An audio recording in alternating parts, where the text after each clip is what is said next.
La première fois que j'ai entendu cette musique, j'ai eu très peur. Je crois que je devais avoir 12 ans, j'étais avec mes parents, on était allés à Disneyland, et à Disneyland, il y a la Tour de la Terreur. À la base, cette musique provient d'une série américaine des années 50, créée par Rod Serling. Chaque épisode raconte une histoire bizarre, désagréable, dérangeante, où le réel glisse lentement vers l'incompréhensible. Et tout commence avec le générique et cette musique.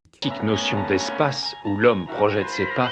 Quelques notes, rien de spectaculaire. Mais elles tournent, elles se répètent, et plus on les écoute, plus on a l'impression que quelque chose se dérègle. Et ces notes, elles ont été composées par Marius Constant. Et ce qu'il a créé, c'est un son qui met le doute. Ça sonne mal, et ces notes se répètent sans jamais vraiment se terminer. C'est comme si tu essayais de comprendre un truc que tu peux pas vraiment comprendre. Cette musique est l'assemblage de deux pièces instrumentales, intitulées Étrange 3 et Milieu 2, assemblées pour former ce thème que beaucoup de personnes connaissent aujourd'hui. D'où le titre de la série, La quatrième dimension. Mais grâce à cette musique, on se perd également. Ça défie les lois de l'imagination, et plus on l'écoute, plus on a l'impression de découvrir l'impossible.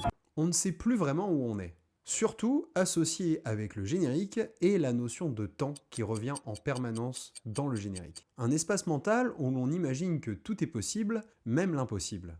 En fait, ce générique, c'est une porte. Une porte qui mène tout droit vers la quatrième dimension. Et c'est pour ça que je trouve que ce générique est incroyable. Car même si la série date des années 50, il est toujours aussi efficace. Alors dis-moi, toi aussi il y a une musique qui t'a déjà fait peur ?